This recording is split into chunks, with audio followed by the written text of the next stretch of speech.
Sunday സാലോമിലേക്ക് സ്വാഗതം. ഞാൻ Jose John Mallikassery.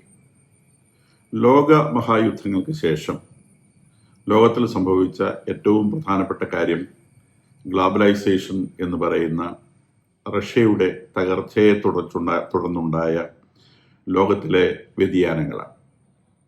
ലോക മഹായുദ്ധങ്ങൾക്ക് ശേഷം ലോകത്തിലെ രാജ്യങ്ങൾ പ്രധാനമായും ശ്രദ്ധ കേന്ദ്രീകരിച്ചത് മിലിട്ടറി കൂട്ടുകെട്ടുകൾ ഉണ്ടാക്കുവാനാണ്. രാജ്യസുരക്ഷ എന്നുള്ള വളരെ പ്രധാനപ്പെട്ട ഒരു വിഷയം അന്ന് എല്ലാവരുടെയും കണ്ണിൽ തെളിഞ്ഞു നിന്നു. യുദ്ധങ്ങളായിരുന്നു ഏറ്റവും വലിയ ഭയമുണ്ടായിരുന്ന കാര്യം. അതുകൊണ്ട് തങ്ങളുടെ രാജ്യത്തിന് പരിക്ക് പറ്റാതിരിക്കുവാൻ മെച്ചപ്പെട്ട മിലിട്ടറി സൗഹൃദങ്ങൾ കണ്ടെത്താനാണ് അക്കാലത്തൊക്കെ എല്ലാ രാജ്യങ്ങളും ശ്രമിച്ചത്. പിന്നീട് ഗ്ലോബലൈസേഷന് ശേഷം ലോകത്തിൽ ഏറ്റവും പ്രധാനപ്പെട്ട വിഷയമായി വന്നത് സാമ്പത്തിക വിഷയങ്ങളാണ്. എങ്ങനെ അവനവന്റെ രാജ്യത്തെ സാമ്പത്തിക മേഖല മെച്ചപ്പെടുത്താം എന്നുള്ളതിനെ കുറിച്ചുള്ള ഗൗരവതരമായ ചിന്ത എല്ലാ രാജ്യങ്ങളെയും സ്വാധീനിക്കുകയും അങ്ങനെ വിവിധ തരത്തിൽപ്പെട്ട സാമ്പത്തിക കൂട്ടുകെട്ടുകൾ ഉടലെടുക്കുകയും ചെയ്തു. അതിൽ പ്രധാനപ്പെട്ട ഒരു സാമ്പത്തിക കൂട്ടുകെട്ടാണ് SCO എന്ന് വിളിക്കപ്പെടുന്ന ഷാങ്ഹായ് ബിസിനസ് ഓർഗനൈസേഷൻ എന്ന് പറയുന്നത്. ഇതിൽ ഷാങ്ഹായ് എന്ന് പറയുന്നത് ചൈനയിലെ ഒരു സ്ഥലത്തിന്റെ പേരാണ്. 2001 ഈ ഓർഗനൈസേഷൻ രൂപപ്പെടുന്നത്. ഇത് രൂപപ്പെട്ട സമയത്ത് ഇതിനകത്ത് അംഗങ്ങളായി ഉണ്ടായിരുന്നത് China, Kazakhstan, Kyrgyzstan, Russia, Tajikistan, Uzbekistan ഇത്രയും രാജ്യങ്ങളാണ്. അതായത് USSRൽ നിന്ന് സ്പ്ലിറ്റ് ചെയ്തു പോയ അല്ലെങ്കിൽ USSR സ്പ്ലിറ്റ് ചെയ്ത് ഫോം ചെയ്ത റഷ്യയും കസാക്കിസ്ഥാനും കിർഗിസ്ഥാനും താജിക്കിസ്ഥാനും ഉസ്ബെക്കിസ്ഥാനും എന്ന് പറഞ്ഞാൽ പഴയ USSRന്റെ ഭാഗം തന്നെയാണ് ഇതൊക്കെ. അതും ചൈനയും ചേർന്നുള്ള ഒരു സാമ്പത്തിക കൂട്ടുകെട്ട്, ഒരു ബിസിനസ് കൂട്ടുകെട്ടായിരുന്നു ഈ ഷാങ്ഹായ് ബിസിനസ് ഓർഗനൈസേഷൻ. 2017 ഇന്ത്യയും പാകിസ്ഥാനും ഇറാനും കൂടി ഇതിൽ പങ്കുചേരുന്നത്, ഇതിലെ കൂട്ടാളികളാവുന്നത്. ഇവരെ അങ്ങോട്ട് ഇൻവൈറ്റ് ചെയ്യുകയായിരുന്നു. 2024 ബെലാറസും ഇതിനകത്ത് കക്ഷിയാവുകയുണ്ടായി. അങ്ങനെ ഇപ്പോൾ ഈ SCO എന്ന് പറയുന്ന ഈ ബിസിനസ് കൂട്ടുകെട്ടിൽ 10 രാജ്യങ്ങളാണുള്ളത്. രാജ്യങ്ങൾ 10 ഉള്ളുവെങ്കിലും ലോക ജനസംഖ്യയുടെ 42% ഇത് റെപ്രസെന്റ് ചെയ്യുന്നു എന്നുള്ളത് വളരെ പ്രധാനപ്പെട്ട ഒരു സംഗതിയാണ്. ലോകത്തിന്റെ മൊത്തം ഏരിയയിൽ 24% ഇത് കവർ ചെയ്യുന്നുള്ളൂ. പക്ഷേ ലോക ജനസംഖ്യയുടെ 42% ഇതിനകത്ത് കവർ ചെയ്യപ്പെടുന്നുണ്ട്. ഈ ജനസംഖ്യ എന്ന് പറയുന്നതാണ് ശരിക്കുള്ള മാർക്കറ്റ് എന്ന് പറയുന്നത്. കാരണം എന്തെങ്കിലും പ്രോഡക്റ്റ് ഉണ്ടാക്കുന്നത് ആളുകൾ കൺസ്യൂം ചെയ്യാൻ വേണ്ടിയാണ്. അതുകൊണ്ട് കൺസ്യൂമേഴ്സ് എന്ന് പറയുന്ന ആളുകളിൽ എത്തിക്കുക എന്നുള്ളതാണ് പ്രൊഡക്ഷന്റെ ആത്യന്തികമായ ഉത്തരവാദിത്വം. പ്രൊഡക്ഷൻ ഇല്ലാത്തൊരു കാലത്ത് കൺസ്യൂമേഴ്സിന് പ്രാധാന്യമില്ല. പക്ഷെ പ്രൊഡക്ഷൻ വല്ലാതെ വരുന്ന സമയത്ത് consumers are more important. Because നിങ്ങൾക്ക് എങ്ങനെ ഇത് കൺസ്യൂമറിന്റെ കയ്യിൽ എത്തിച്ച് അവന്റെ കയ്യിലെ പൈസയും കൊണ്ട് വാങ്ങിയെടുക്കാം എന്നുള്ളതാണ് പ്രധാനപ്പെട്ട വിഷയം. അതിന് മാർക്കറ്റിംഗ് എന്ന് പറയും. നമ്മൾ 2017 ചേർന്ന് 2018 SCO മീറ്റിംഗിൽ നരേന്ദ്രമോദി പങ്കെടുത്തിരുന്നു. അതിനുശേഷം അദ്ദേഹം പങ്കെടുക്കുന്നത് ഇപ്പോൾ ടിയാൻമെനിൽ നടക്കുന്ന ഈ വർഷത്തെ SCOയിലാണ്. മീറ്റിംഗ് കഴിഞ്ഞു. അപ്പൊ ഈ ഒരു മീറ്റിംഗിന് വളരെ അധികം അന്താരാഷ്ട്ര ശ്രദ്ധ ലഭിക്കുകയുണ്ടായി. ഒരു ബിസിനസ് മീറ്റിംഗിന് അത്ര വലിയ അന്താരാഷ്ട്ര ശ്രദ്ധയൊന്നും ലഭിക്കേണ്ട കാര്യമില്ല. കാരണം അത് ആ രാജ്യങ്ങൾ തമ്മിലുള്ള ബിസിനസ് കോഓപ്പറേഷനുമായി ബന്ധപ്പെട്ട വിഷയങ്ങളാണ്. കുറെ കരാറുകൾ ഒപ്പിടും, കുറെ അണ്ടർസ്റ്റാൻഡിങ്സിലെത്തും, കുറെ ബിസിനസ് അവിടെ നടക്കും. ഇനി വേറെയും ധാരാളം ബിസിനസ് കൂട്ടുകെട്ടുകളുണ്ട്. ഇന്ത്യ തന്നെ മെമ്പർ ആയിട്ടുള്ള ധാരാളം ബിസിനസ് കൂട്ടുകെട്ടുകൾ, ബ്രിക്സ് പോലത്തെ ബിസിനസ് കൂട്ടുകെട്ടുകൾ ധാരാളം ഉണ്ട്. അവിടെയൊക്കെ ബിസിനസ് നടക്കും. അപ്പോൾ അതൊക്കെ ഒരു പേപ്പറിന്റെ ഹെഡിങ് ആകാമെന്നല്ലാതെ ഇങ്ങനെ ലോക ശ്രദ്ധ പിടിച്ചു പറ്റുന്ന ഒരു മീറ്റിംഗ് ആയി മാറേണ്ട കാര്യമില്ല. പക്ഷെ ഇപ്രാവശ്യത്തെ SCO മീറ്റിംഗ് ലോക ശ്രദ്ധ പിടിച്ചു പറ്റുന്ന ഒരു മീറ്റിംഗ് ആയി തീർന്നു. അതിന് കാരണം ഇന്ത്യയും അമേരിക്കയും തമ്മിലുണ്ടായ ബിസിനസ്സിലെ ഒരു സ്ട്രെയിൻ ആണ് അതിന് പ്രധാനപ്പെട്ട കാരണമായത്. അമേരിക്ക ചില പ്രത്യേക കാരണങ്ങൾ പറഞ്ഞുകൊണ്ട് ഇന്ത്യയുടെ മേലെ 50% അധിക തീരുവ അടിച്ചേൽപ്പിച്ചതിന്റെ അടിസ്ഥാനത്തിൽ പെട്ടെന്ന് ഇന്ത്യ ബിസിനസ് പാർട്ട്ണർഷിപ്പുകൾ മാറുന്നു എന്ന ഒരു ധ്വനി വരത്തക്ക രീതിയിലുള്ള ഒരു കാൽവെപ്പാണ് ഇന്ത്യയുടെ ഭാഗത്തുള്ളത്. കാരണം ചൈനയിൽ വെച്ച് ഈ ഒരു മീറ്റിംഗ് നടക്കുമ്പോൾ ടിയാൻമെനിൽ വെച്ച് ഈ ഒരു മീറ്റിംഗ് നടക്കുമ്പം ഇന്ത്യ US റിലേഷൻ ഒരു 2 മാസം മുൻപുള്ള കണ്ടീഷനിലാണെങ്കിൽ ഇന്ത്യൻ പ്രധാനമന്ത്രി ഈ മീറ്റിംഗിൽ പങ്കെടുക്കാൻ പോകുമായിരുന്നില്ല. കാരണം ചൈനയുമായിട്ടുള്ള നമ്മളുടെ റിലേഷൻ അത്രയും സ്ട്രെയിൻഡ് ആണ്.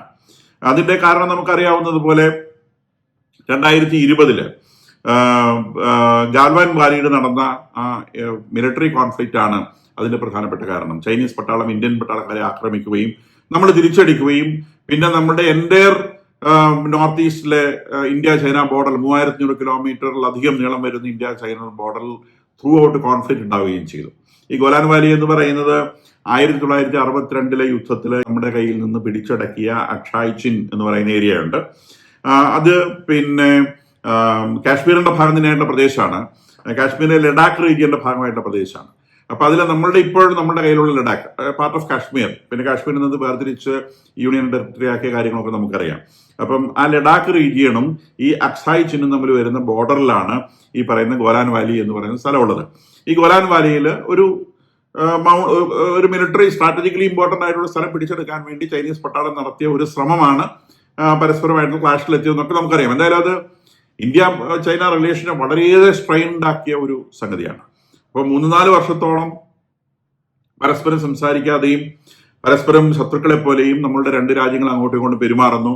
അതിൽ എരുതിയിൽ എണ്ണ ഒഴിക്കുന്നത് പോലെ ഈ ഓപ്പറേഷൻ സിന്ദൂർ അതിനിടയിൽ വന്നു പെടുന്നു. അതിന് മുൻപ് തന്നെ ചൈന അരുണാചൽ പ്രദേശ് ഉൾപ്പെടുത്തിക്കൊണ്ട് അവരുടെ ഭൂപടം വരയ്ക്കുന്നു. അങ്ങനെയുള്ള ഒരുപാട് കൺഫ്യൂഷൻസ് നിലനിൽക്കുകയാണ്. ഇന്ത്യയും ചൈനയും തമ്മിലുള്ള റിലേഷൻ വളരെ സ്ട്രെയിൻഡ് ആയിട്ട് നിൽക്കുന്ന ഒരു സമയം. അപ്പോൾ ഓപ്പറേഷൻ സിന്ദൂർ വന്ന സമയത്ത് ചൈന പാകിസ്ഥാനെ ഒളിഞ്ഞും തെളിഞ്ഞും സഹായിക്കുന്നു. പാകിസ്ഥാൻ എത്ര അടി കിട്ടിയെന്ന് പറഞ്ഞാലും ചൈന പാകിസ്ഥാനെ സഹായിച്ചു എന്നുള്ളത് നമ്മളെ സംബന്ധിച്ച് അങ്ങേയറ്റം ബുദ്ധിമുട്ടുണ്ടാകുന്ന സംഗതിയാണ്. അപ്പൊ ഇത്തരം വളരെ സ്ട്രെയിൻഡ് ആയിട്ട് റിലേഷൻ നിൽക്കുന്ന സമയത്ത് ആ സ്ട്രെയിനുകളെ ഒക്കെ മറന്നുകൊണ്ട് ചൈനയിൽ പോകാൻ ഇന്ത്യയെ പ്രേരിപ്പിക്കുന്ന തരത്തിലുള്ള ഒരു വളരെ മോശമായ ഒരു അപ്രോച്ച് അമേരിക്കയിൽ നിന്നുണ്ടായി എന്നുള്ളത് ഒരു വസ്തുതയാണ്. കാരണം നമ്മളെ സംബന്ധിച്ച്, ഇന്ത്യയെ സംബന്ധിച്ച് ചൈനയുമായിട്ടുള്ള റിലേഷൻ ഉറപ്പിക്കുന്നതിനേക്കാൾ എത്രയോ താല്പര്യം അമേരിക്കയുമായിട്ടുള്ള ബന്ധങ്ങൾ കൂടുതൽ ശക്തിപ്പെടുത്തുന്നതിലാണ്. നമ്മളുടെ ബിസിനസ്സിനേറ്റ വൻ തിരിച്ചടിക്ക് രാജ്യത്തിന് പരിഹാരം കണ്ടെത്തിയേ പറ്റൂ, വേറെ മാർക്കറ്റുകൾ കണ്ടെത്തിയേ പറ്റൂ. അപ്പം ഇന്ത്യൻ അഡ്മിനിസ്ട്രേഷന് മറ്റു രാജ്യങ്ങളുടെ അടുത്ത് പോവുകയല്ലാതെ വേറെ തരയില്ല. മറൈൻ ഗുഡ്സ് ആയിക്കൊള്ളട്ടെ, ടെക്സ്റ്റൈൽ ഗുഡ്സ് ആയിക്കൊള്ളട്ടെ, മെറ്റലുമായിട്ട് ബന്ധപ്പെട്ട സംഗതികളായിക്കൊള്ളട്ടെ, ഇത്തരം സംഗതികൾക്ക് മാർക്കറ്റ് കണ്ടെത്തിയേ പറ്റൂ. ഇല്ലെങ്കിൽ അത് ഇന്ത്യൻ ഇക്കോണമിയെ വളരെ ഗൗരവമായിട്ട് ബാധിക്കും. ഇപ്പൊ ഈ SCO കോർപ്പറേഷനിൽ പോയത് കൊണ്ട് ഈ പറയുന്ന സാധനങ്ങൾക്കൊക്കെ മാർക്കറ്റ് കണ്ടുപിടിക്കാനായി എന്ന് പറയാനാവില്ല. പക്ഷെ അത് നിശ്ചയമായും ഡിപ്ലോമാറ്റിക് സർക്കിൾസിൽ അതൊരു മെസ്സേജ് നൽകുന്നുണ്ട്. ഇന്ത്യ എന്താണ് ഉദ്ദേശിക്കുന്നത്, ഏത് ഭാഗത്തേക്കാണ് നീങ്ങുന്നത്, ഇന്ത്യയുടെ നേരെ നടപടിയെടുക്കുമ്പോൾ അമേരിക്ക എന്ത് ക്ഷീണമാണ് വരുന്നത് എന്നുള്ളതിന് കൃത്യമായ സൂചന അതിനകത്തുണ്ട്. കാരണം ഇവരെ കമ്പൈൻഡ് ആയിട്ട് അവസാനം ഇറക്കിയ പ്രസ്താവനയിൽ ഈ അമേരിക്കയും ഇസ്രായേലും ചേർന്ന് ഇറാനെ ആക്രമിച്ചതിനെ അപലപിച്ചിട്ടുണ്ട്. നേരത്തെ ഈ അപലപിച്ചുള്ള പ്രസ്താവനയിൽ SCOയുടെ പ്രസ്താവന ഇന്ത്യ പാർട്ടിസിപ്പേറ്റ് ചെയ്യാൻ തയ്യാറായിരുന്നില്ല, ഇന്ത്യ അതിൽ ഒപ്പിട്ടിരുന്നില്ല. പക്ഷേ ഇത്തവണ ഇന്ത്യ അതിൽ ഒപ്പിട്ടു. അപ്പൊ നമ്മളതിന് കാരണമായി പറയുന്നത് നമ്മളുടെ പെഹൽഗാം അറ്റാക്കും ഇവിടെ ഡിനൗൺസ് ചെയ്യപ്പെട്ടിട്ടുണ്ട് എന്നുള്ളതാണ്. അപ്പം ഇന്ത്യയിലെ പെഹൽഗാം അറ്റാക്ക് ഡിനൗൺസ് ചെയ്യപ്പെട്ടു, അതുകൊണ്ട് ഇതും അവരെ ഡിനൗൺസ് ചെയ്യണമെന്ന് പറയാൻ നമ്മൾ അതിലും അപ്പൊ ഒരു മ്യൂച്വൽ അണ്ടർസ്റ്റാൻഡിംഗ് എന്നുള്ളത്. വാസ്തവത്തിൽ മ്യൂച്വൽ അണ്ടർസ്റ്റാൻഡിംഗ് എന്നതിനേക്കാളേറെ ഇന്ത്യ ലോകത്തോട് പറയുന്നത് ഞങ്ങള് താല്പര്യമില്ലാത്ത ഒരു കൂട്ടുകെട്ടിലേക്ക് എത്തിപ്പെടാൻ ഞങ്ങളെ ഉന്തിത്തള്ളി വിടുകയാണ് എന്നുള്ള സൂചനയാണ് വാസ്തവത്തിൽ വെസ്റ്റേൺ വേൾഡിനെ ഇന്ത്യ നൽകാൻ ഉദ്ദേശിക്കുന്നതെന്നാണ് മനസ്സിലാക്കേണ്ടത്. ചൈനയെ സംബന്ധിച്ച് ഞങ്ങളുടെ ഭാഗത്തേക്ക് ഇതാ പുതിയൊരു വലിയ കക്ഷി കൂടി വന്നിരിക്കുന്നു എന്ന് പ്രൊജക്ട് ചെയ്യാനാണ് അവർ ശ്രമിക്കുന്നത്. അപ്പൊ ഇത് വാസ്തവത്തിൽ ഇന്ത്യക്ക് ചൈന ഒരു നല്ല ബിസിനസ് പാർട്ണർ ഒന്നും അല്ല. കാരണം നമ്മളും അവരും തമ്മിലുള്ള ട്രേഡ് ഡെഫിസിറ്റ് എന്ന് പറയുന്നത് എത്രയോ വലുതാണ്. 8,92,800 കോടി രൂപയുടെ ബിസിനസ് ഡെഫിസിറ്റ് ആണ് ഇന്ത്യയും ചൈനയും തമ്മിൽ. അത്രയും കൂടുതൽ പണത്തിന്റെ സാധനം നമ്മൾ ചൈനയിൽ നിന്ന് വാങ്ങുന്നുണ്ട്. നമുക്ക് ചൈനയിലേക്ക് പ്രത്യേകിച്ച് എക്സ്പോർട്ട് ചെയ്യാൻ കൂടുതൽ സാധനങ്ങളൊന്നുമില്ല. അതിന്റെ കാരണം എന്താണെന്ന് ചോദിച്ചാൽ നമ്മളുടെ രണ്ടുപേരുടെയും ഇന്ത്യയുടെ ഏറ്റവും പ്രധാനപ്പെട്ട റിസോഴ്സ് എന്ന് പറയുന്നത് ഹ്യൂമൻ റിസോഴ്സാണ്. മനുഷ്യരുടെ ഹ്യൂമൻ പവറുമായി ബന്ധപ്പെട്ട റിസോഴ്സാണ് ഇന്ത്യയുടെ പ്രധാനപ്പെട്ട റിസോഴ്സ്. ചൈനയിൽ അത് വേണ്ടത്രയുണ്ട്. അപ്പൊ ആളുകളെ എക്സ്പോർട്ട് ചെയ്യാന്നുള്ളതല്ല, നമ്മളിപ്പോ ഇവിടുന്ന് ആളുകളൊക്കെ ഉണ്ടാക്കുന്ന ഫാബ്രിക്, തുണിത്തരങ്ങൾ ആളുകൾ ഉപയോഗിച്ച് ചെയ്യേണ്ട സംഗതിയാണ്. അമേരിക്കയിൽ അവർക്ക് ആവശ്യത്തിന് തുന്നൽക്കാരെ കിട്ടുന്നില്ല, പണിക്കാരെ കിട്ടുന്നില്ല. അപ്പൊ നമ്മളിവിടുന്ന് ഡ്രസ്സ് ഉണ്ടാക്കുന്നു, കയറ്റി അയക്കുന്നു. ഫിഷർമെൻ, നമുക്ക് വലിയൊരു ഫിഷർമെൻ സ്ട്രെങ്ത് ഉണ്ട്. അവർ കൊണ്ടുവരുന്ന ചെമ്മീനും അത്തരം സാധനങ്ങൾ നമുക്ക് നൽകാൻ കഴിയും. അതുപോലെ നമുക്ക് ഹ്യൂമൻ റിസോഴ്സ്, ഈവൻ ബ്രെയിൻ അടക്കം നമുക്കുണ്ട്, നമുക്കത് അമേരിക്ക നൽകാൻ കഴിയും. 62 ലക്ഷം ഇന്ത്യക്കാര് അമേരിക്കൻ സിറ്റിസൺസ് ആയിട്ട് അമേരിക്കയിൽ വർക്ക് ചെയ്യുന്നുണ്ട്. കൂടാതെ ഡിഫറെന്റ് ടൈപ്സ് ഓഫ് വിസയിൽ വർക്ക് ചെയ്യുന്ന 40 ലക്ഷത്തോളം ആളുകൾ വേറെയുമുണ്ട്. അപ്പം ഇത് ഹ്യൂമൻ റിസോഴ്സിന്റെ എക്സ്ചേഞ്ച് ആണ്. ഇന്ത്യക്ക് കൊടുക്കാൻ പറ്റുന്ന സാധനം ഇതാണ്, ഹ്യൂമൻ റിസോഴ്സാണ്. ഇത് ചൈനയ്ക്ക് ഇത് ആവശ്യമില്ല, കാരണം അവർക്കവിടെ എത്രയോ ആവശ്യത്തിന് ഹ്യൂമൻ റിസോഴ്സ് ഉണ്ട്.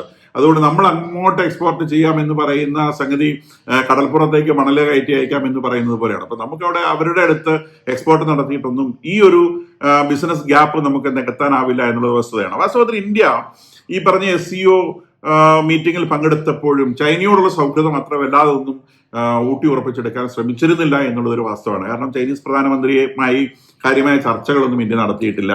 നമ്മൾ തമ്മിലുള്ള ഏറ്റവും പ്രധാനപ്പെട്ട വിഷയം അതിർത്തി വിഷയമാണ്. ആ കാര്യത്തെക്കുറിച്ചൊരു വാക്കുപോലും പറഞ്ഞിട്ടില്ല. ലൈൻ ഓഫ് കൺട്രോൾ എന്ത് സംഭവിക്കുന്നു എന്നതിനെ സംബന്ധിച്ചോ അല്ലെങ്കിൽ സ്റ്റാറ്റസ് ക്വോ മെയിൻറ്റെയിൻ ചെയ്യുന്നതിനെ സംബന്ധിച്ചോ ഒന്നും ഒരു അക്ഷരം പോലും അവിടെ സംസാരിക്കപ്പെട്ടിട്ടില്ല. അപ്പൊ ഏറ്റവും പ്രധാനപ്പെട്ട വിഷയങ്ങളിൽ ഒന്നും ഒരു ചർച്ചയും നടന്നിട്ടില്ല. ഇന്ത്യ വാസ്തവത്തിൽ ഇവിടെ പ്രധാനമായിട്ടും ഉദ്ദേശിച്ചത് മറ്റ് രാജ്യങ്ങൾ, മറ്റ് പാർട്ടിസിപ്പൻസും ആയിട്ടുള്ള ഡിസ്കഷനാണ് ഇന്ത്യ ഈ ഒരു അവസരം പ്രധാനമായിട്ട് ഉപയോഗിച്ചിട്ടുള്ളത്. അത് പ്രധാനമായിട്ട് ഇപ്പം നമ്മൾ പറയുന്നത് അവിടെ ഏറ്റവും സ്റ്റാർ ആയിട്ടുള്ളത് നരേന്ദ്രമോദിയും വ്ളാഡിമിർ പുടിനും സി ജിൻപിങ്ങും ഷിഗറു ഇഷിബായുമാണ്. ഷിഗറു ഇഷിബായ് എന്ന് പറയുന്നത് ജപ്പാന്റെ പ്രധാനമന്ത്രിയാണ്. അപ്പൊ ഇന്ത്യ വാസ്തവത്തിൽ കോൺസെൻട്രേറ്റ് ചെയ്തത് ഈ പുടിനുമായിട്ടുള്ള ചർച്ചകൾക്കും അതുപോലെ ഷിഗറു ഇഷിബായുമായിട്ടുള്ള ചർച്ചകൾക്കുമാണ്. അപ്പൊ നേരിട്ട് റഷ്യയിൽ പോയിട്ട് ചർച്ച നടത്തുമ്പോൾ അത് വലിയ ലോക ശ്രദ്ധ നേടും. നേരെ മറിച്ച് ഈ സൈഡ് ലൈൻസിൽ നടക്കുന്ന ചർച്ച, ചൈനയിൽ വെച്ച് നടക്കുന്ന ഒരു മീറ്റിംഗിൽ സൈഡ് ലൈൻസിൽ റഷ്യൻ പ്രസിഡന്റുമായി ദീർഘസമയം, ഒരുപക്ഷെ റഷ്യയിൽ പോയി ചർച്ച ചെയ്യാൻ കഴിയുന്നതിൽ കൂടുതൽ സമയം റഷ്യൻ പ്രസിഡന്റുമായിട്ട് ഇന്ത്യൻ പ്രധാനമന്ത്രി കൂടിക്കാഴ്ച നടത്തിയിട്ടുണ്ട്. അപ്പോൾ വളരെ പ്രധാനപ്പെട്ട തീരുമാനങ്ങൾ അവിടെ വന്നിട്ടുണ്ടാവും എന്ന് വേണം വിചാരിക്കാൻ. അതിന് കാര്യമായ ലോകശ്രദ്ധ കിട്ടുകയില്ല എന്നുള്ളൊരു അഡ്വാൻറ്റേജും ഇന്ത്യ ഉപയോഗിച്ചിട്ടുണ്ടാവും എന്ന് വേണം വിചാരിക്കാൻ. അതുപോലെ ജപ്പാനീസ് പ്രൈം മിനിസ്റ്റർ ഷിഗേരു ഇഷിബായുമായിട്ടും പ്രധാനമന്ത്രി പലവട്ടം കണ്ടിട്ടുണ്ട്. ആ ചർച്ചകളിലും പ്രധാനമായും ബിസിനസ് തന്നെയാണ് നടന്നിട്ടുള്ളത്.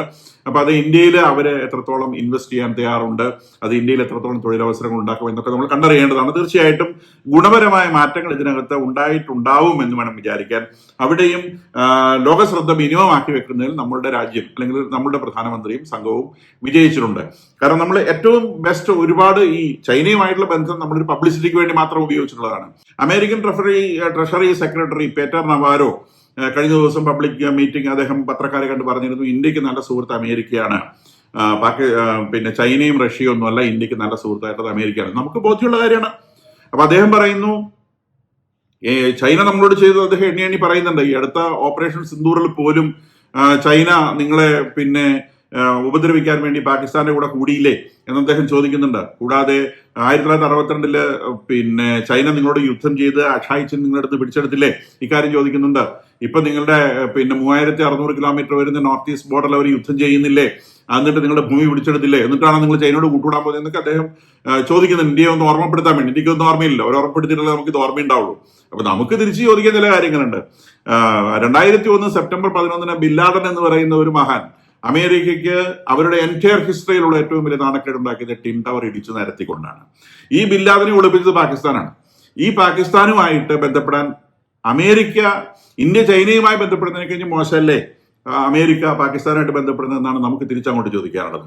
അമേരിക്ക പാകിസ്ഥാനെ ചേർത്ത് പിടിക്കുമ്പം അവരുടെ ആത്മാവിൽ കയറി കുത്തിമുറിവുണ്ടാക്കിയ അവരുടെ ഭൂമി ഉണ്ടായതിനു ശേഷം അല്ലെങ്കിൽ അമേരിക്ക ഉണ്ടായതിനു ശേഷം അമേരിക്കയ്ക്കുള്ള ഏറ്റവും വലിയ നാണക്കേടുണ്ടാക്കിയ, മുറിവുണ്ടാക്കിയ ബിൻ ലാദൻ എന്ന് പറയുന്നവനെ കെട്ടിപ്പിടിച്ച് സംരക്ഷിച്ച പാകിസ്ഥാനെയാണ് ഇന്ന് അമേരിക്ക എംബ്രേസ് ചെയ്യാൻ ശ്രമിക്കുന്നതെന്നാണ് നമുക്ക് ഈ ട്രഷറി സെക്രട്ടറി പീറ്റർ നവാരോയോട് നമുക്ക് മറുപടി പറയാനുള്ളത്. അപ്പം ഈ നമ്മളെ സംബന്ധിച്ച് അമേരിക്കയ്ക്ക് ഒരു ഓൾട്ടർനേറ്റീവായി ഒരു തരത്തിലും ചൈനയെ കാണാനാവില്ല. അമേരിക്കയുമായിട്ടുള്ള ബന്ധങ്ങൾ ഏറ്റവും നല്ല നിലയിൽ കൊണ്ടുപോകണമെന്ന് തന്നെയാണ് ഇന്ത്യ ആഗ്രഹിക്കുന്നത് എന്നുള്ളത് ഇന്ത്യയുടെ ഭാഗത്തുനിന്നുള്ള എല്ലാ റെസ്പോൺസുകളിൽ നിന്നും ക്ലിയർ ആണ്. കാരണം വളരെ പ്രകോപനപരമായ പ്രസ്താവനകൾ അമേരിക്കയുടെ ഭാഗത്തുനിന്ന് വരുമ്പോഴും ഇന്ത്യൻ ഭാഗത്തു നിന്ന് സൈലൻസ് അല്ലാതെ വേറെ ഒന്നും അതിന് മറുപടിയായിട്ട് പോകുന്നില്ല. ചുരുക്കം ചില കൂട്ടുകെട്ടുകളിലുള്ള മാറ്റങ്ങളിലൂടെ ചില സൂചനകൾ നൽകാൻ ശ്രമിക്കുന്നു എന്നല്ലാതെ ഒരിക്കൽ പോലും വോസിഫറസ് ആയിട്ട് പ്രകോപനപരമായ പ്രസ്താവനകൾ നടത്തി ഈ ബന്ധം വഷളാക്കാൻ ഇന്ത്യ ഒരിക്കലും ഉദ്ദേശിച്ചിട്ടില്ല. ഈ ബന്ധം വഷളാക്കിയത് ഇന്ത്യ അല്ല താനും.